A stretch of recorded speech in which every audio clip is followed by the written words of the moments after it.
Benvenuti cari amici in ascolto a questo spazio di Camper, uno spazio per certi aspetti nuovo perché iniziamo con una collaborazione con la Diocesi di Verona, un allargare gli orizzonti. Dico per gli amici in ascolto che non lo sapessero che Camper, che di per sé evoca l'idea del movimento, dell'andare, in realtà non è tanto e soltanto in senso geografico, perché Telechiara spazia in varie città del Triveneto, ma è piuttosto la volontà di andare a cogliere le dinamiche di vita che ci sono nelle diocesi, gli incontri, i progetti, tutto quello che in qualche maniera serve ad animare appunto la vita. Partiamo a popolare questo primo spazio di Camper con un'intervista, e lo ringraziamo in anticipo, con il Vescovo di Verona, Monsignor Giuseppe Zenti. Grazie Eccellenza, al quale io vorrei fare una prima domanda. Una prima domanda è la nomina del nuovo Patriarca, una nomina che per certi aspetti ha sorpreso, ma una nomina che certamente fa onore e fa piacere alla nostra regione ecclesiastica. Io penso che si sia trattato di scegliere fior da fiore, per usare un'espressione dantesca, perché credo che ci siano stati parecchi candidati e anche personalità all'altezza della situazione. Alla fine la Santa Sede, il Santo Padre ha ritenuto opportuno che sia Francesco Moraglia. Io l'ho conosciuto a Roma in un incontro alla CEI, proprio in un gruppo di studio. Mi pare veramente una persona che sta all'altezza della situazione. Gli facciamo tantissimi auguri, con la certezza che noi vescovi del Trivento gli faremo corona, gli staremo vicini. Ecco, col nuovo Patriarca vi state anche incamminando, e con le popolazioni delle diocesi che governate, vi state incamminando verso Aquileia, il convegno di Aquileia. Quali sono gli obiettivi di questo convegno che vi proponete? Focalizzare la situazione dell'evangelizzazione, quanto cioè oggi i preti, i laici, tutti insieme, la Chiesa che è in questi territori è capace di evangelizzare di fronte alle nuove sfide. Certo, 20 anni fa la situazione culturale era assai diversa. Oggi ci sono stati in mezzo tutta l'evoluzione enorme degli strumenti della comunicazione, la mentalità che si è diffusa, che tende verso il paganesimo, come non soltanto contrastare il paganesimo, ma come rendere vivo il Vangelo oggi per renderlo non solo appetibile, ma capace di essere significativo per una qualità di vita certamente superiore ad ogni altra forma di vita. È la grande sfida, non tanto per delle conquiste che noi intendiamo fare, noi non andiamo alla ribalta di niente, vogliamo soltanto offrire all'uomo di oggi, alla nostra gente, delle possibilità di credere e di sperare ancora ad alto livello, considerando il Vangelo come la vera anima di ogni autentica civiltà.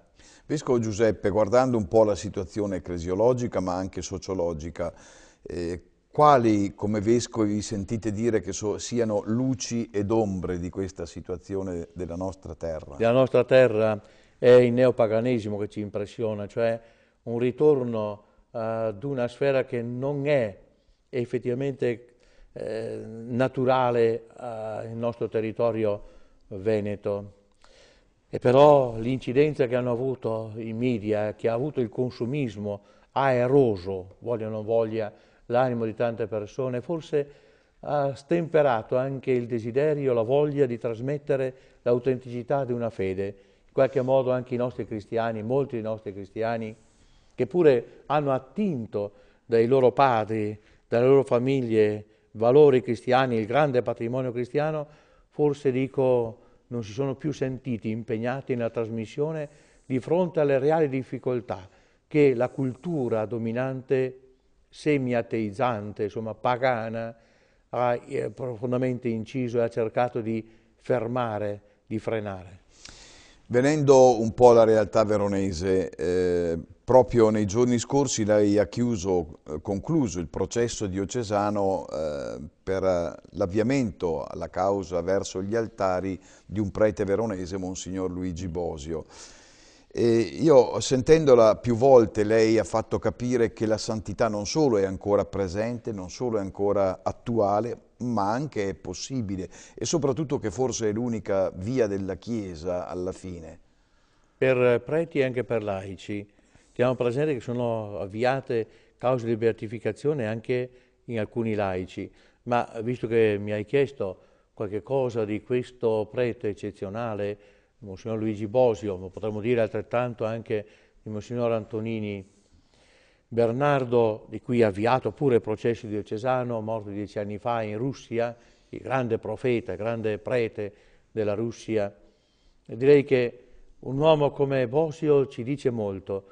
Io l'ho definito un benedettino trapiantato nella vita pastorale, e nella vita pastorale ha saputo dare il meglio di sé, rilevando ciò che di lui era costitutivo come benedettino, cioè come uomo contemplativo, ma la vita pastorale l'ha costretto anche ad essere immerso nella gente e quindi anche a trasmettere alla gente che lui amava immensamente qualche cosa della sua spiritualità, soprattutto la liturgia. La liturgia per quest'uomo è stato la cosa migliore. Lui si sentiva il grande liturgo dentro la messa, e partecipare alla sua messa era sempre una beatificazione.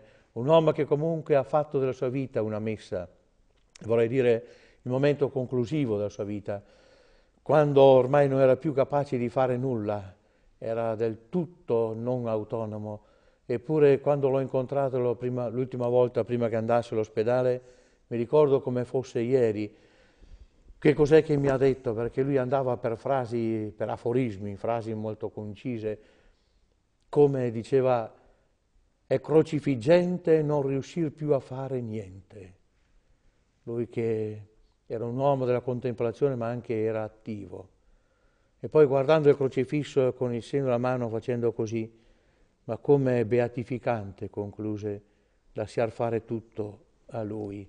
Qui c'è santità di vita vera, una convinzione, lui non l'ha detto a me, non aveva certo l'idea che io poi la pubblicassi questa frase, lo dico per intuire cosa c'era dentro quell'uomo, quel prete, al quale noi andavamo a confessarci e avevamo la percezione di incontrare Gesù Cristo sacramentalmente ovviamente, ma proprio un incontro vero in trasparenza con il Signore Gesù che perdonava a noi. Si sente dall'afflatto che Monsignor Bosio ha lasciato un grande segno in lei. Beh, insomma, più di 20 anni come mio padre spirituale, ecco, questo... Certamente, una parola soltanto, lei ha accennato anche a Monsignor Bernardo Antonini, il grande profeta della Russia, questo è stato il primo che ha messo in piedi un seminario dopo la rivoluzione russa e che ha ordinato i primi preti, è stata veramente un'esperienza pentecostale, quella magari una battuta soltanto anche su di lui. Anche questo è un altro gigante, non possiamo non essere fieri di questi preti che superano, direi, i confini di una diocesi. Bernardo è stato anche mio insegnante, penso che sia stato anche per certo. No, comunque in teologia, mentre per me durante le medie era molto esigente oltretutto, però era esigente con se stesso e nella sua passione evangelizzatrice proprio l'abbiamo visto scarnificarsi, ridotto a pelle e ossa, perché consumato, dava tutto se stesso, dava anche quello che aveva e con una passione interiore, un fuoco interiore travolgente per lui poter dire sono andato al Cremlino, ho potuto dire, o sono andato all'università e ho potuto gridare Stalin è morto, Cristo è risorto, era per lui la più grande festa e la sua forte battuta dove ci diceva la sua passione per Cristo risorto. Un grandissimo uomo di Dio, oltretutto grande appassionato dei mezzi della comunicazione. Io ho dei ricordi bellissimi su di lui, ma oggi siamo qui con Telechiara per aprire un nuovo spazio in Telechiara. Forse i veronesi conoscono di più Telepace, ma entrambi sono due strumenti preziosissimi. In genere, quali sono le potenzialità, secondo lei, dei mezzi di comunicazione cattolici e quali anche le prospettive che potrebbero aprirsi con un impegno ancora più generoso? Beh, io direi che i mezzi della comunicazione sono sempre mezzi di comunicazione. Se poi sono usati da persone che hanno buon senso, allora esprimono il meglio. Se poi sono usati da persone che hanno buon senso e hanno ispirazione cattolica, dovrebbero esprimere l'eccellenza. Io auguro sia a Telechiara come a Telepace che esprimano una eccellenza di capacità di trasmettere le convinzioni profonde che stanno dentro il patrimonio dei valori cristiani, insomma, che trasmettano Gesù Cristo come il punto di riferimento focale per tutti coloro che hanno a cuore il destino dell'uomo e che hanno intenzione di scoprire il mistero che è l'uomo in colui che è l'uomo per eccellenza, anche figlio di Dio, fatto uomo. Auguro che le barriere siano buttate giù. Non ci sono privilegi da conservare né per una né per l'altra delle televisioni, non sto di indicare soltanto Telepace e Telechiara, diciamo pure apertamente riferimento a tutti i mezzi della comunicazione sociale usati dai cattolici. C'è bisogno di abbattere tutte le barriere, di una collaborazione strettissima con tutti. Sta dicendo, mi scusi eccellenza, che c'è un certo campanilismo a volte per cui ognuno coltiva il proprio orticello e quello che potrebbe diventare un'onda d'urto incredibile in realtà si riduce a un piccolo refolo di vento che non ribalta niente. Hai interpretato bene il mio pensiero, non insisto ulteriormente, ma questa è la realtà. Cioè, bisogna avere il coraggio di fronte alle sfide dell'evangelizzazione di non dire più è mia, appunto, la usiamo noi, la usiamo al meglio, ma entriamo in stretta collaborazione, cioè in rete uno con l'altro. Ciò che è di uno è anche dell'altro, con grande disinvoltura. Mi permetta, non è una diminuzione, ma se lei potesse fare il direttore di Telechiara, di Telepace, di Verona Fedele, a difesa del popolo, quale obiettivo si porrebbe con quali modalità? Mi proporrei, ma dico in modo audace, l'obiettivo di essere convincente e di mettere a disposizione il genio che comunque anche nei cattolici esiste, preti e laici non meno dei preti, nella capacità di trasmettere ciò che ci appartiene, no che ci appartiene, che noi stiamo vivendo e che comunque appartiene come patrimonio dell'umanità e di tutta la gente. Ciò che ha costituito motivo di vita per noi non può non costituire motivo di vita e di speranza per la nostra gente, di Gesù Cristo, del suo Vangelo, degli orientamenti della Chiesa. Hanno tutti quanti un urgente bisogno, quindi buttare dentro la genialità senza misurare i tempi. Capisco anch'io che i tecnici hanno bisogno anche di essere remunerati, non ci sono dubbi, però dico, si va al di là della remunerazione. Qui è in gioco qualche cosa di importantissimo per la vita della gente, per il senso del vivere della gente, quindi buttarci dentro tutto quello che si ha a disposizione. Insomma, professionisti col cuore dei volontari. Di alto livello, volontariato specializzato. Sì, specializzato, ecco, certo. Dal genio, il genio.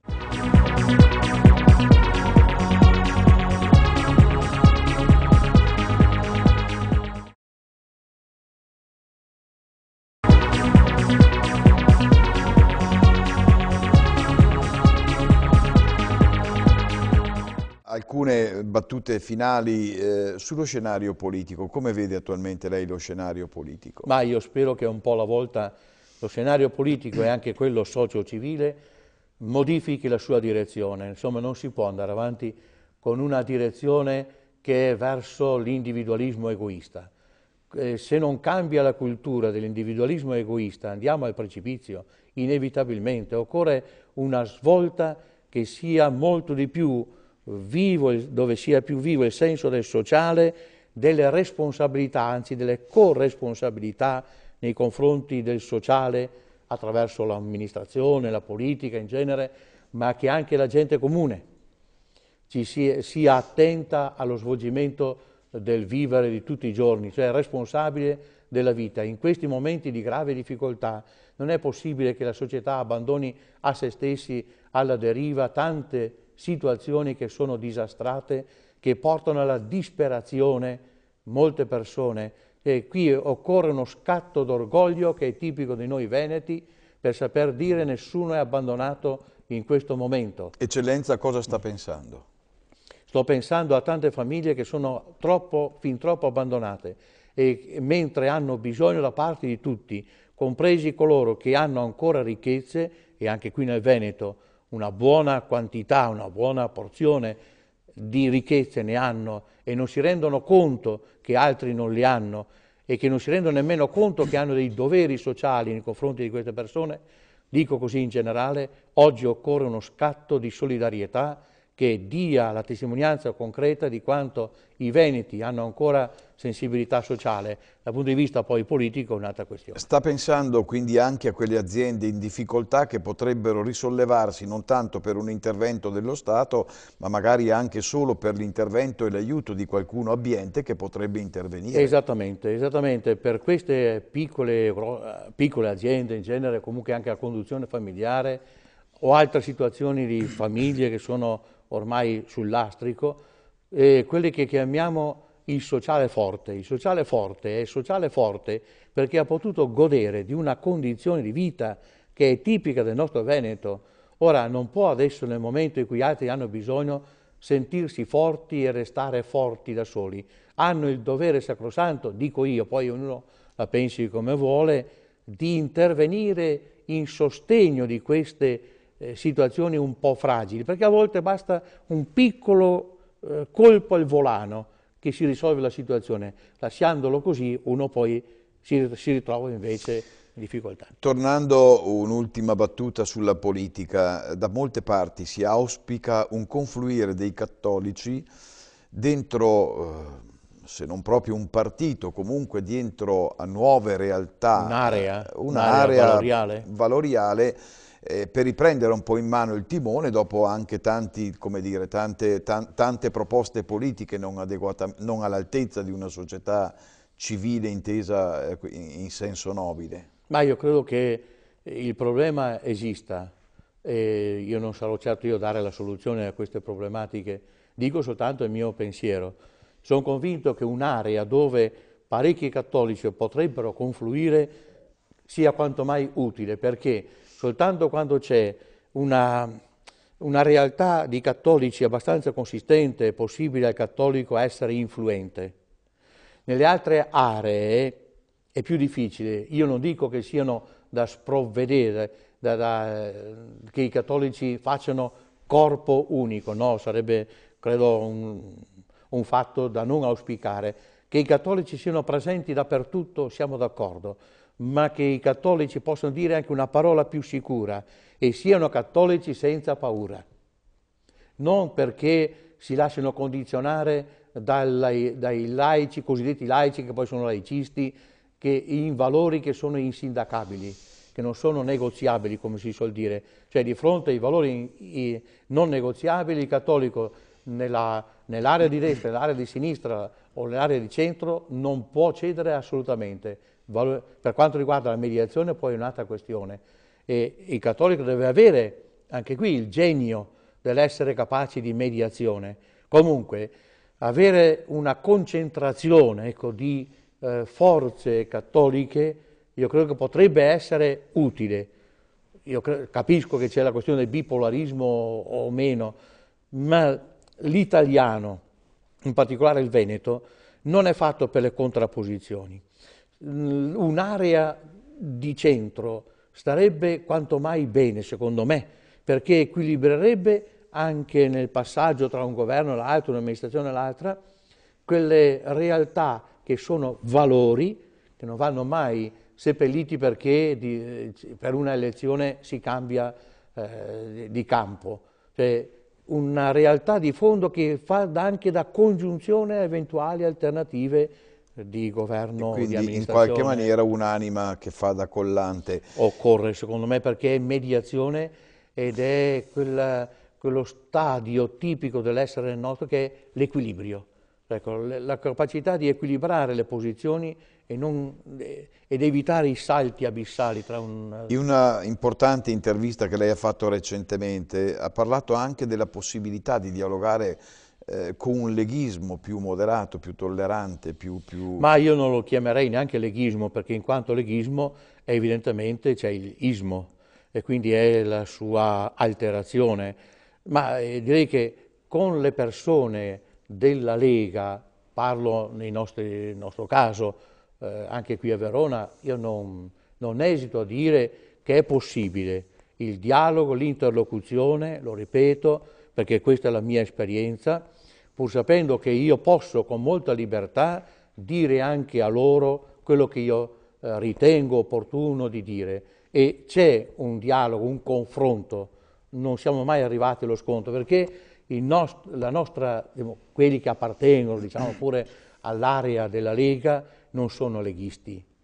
Che se ne dica, però ognuno può pensarla a modo proprio, come lo vuole, è un leghismo molto stemperato, si avvicina di più a quello che è il buonsenso, che ritiene come importante anche l'ambito delle autonomie, ma che non certo pensa in termini di separazione, di spaccatura, di frammentazione. Allora, questo equilibrio che mi pare sia caratteristico anche di coloro che governano alcuni dei nostri paesi, la città stessa, sia da notare, per prendere le giuste distanze, mi prendo io sulla responsabilità di fronte a ciò che sto dicendo, per prendere le giuste distanze da un leghismo che fosse radicale, che comunque non ha nulla a che spartire con le nostre più vive, più belle e feconde tradizioni cristiane. E su queste parole chiare, aperte e coraggiose si chiude qui il nostro spazio di camper. Vi ringraziamo di essere stati in ascolto con noi. Speriamo di stare insieme tanto tempo ancora e soprattutto speriamo che questo camper metta insieme spazi di vita che ci uniscono sempre di più come Chiesa. Grazie e buona serata.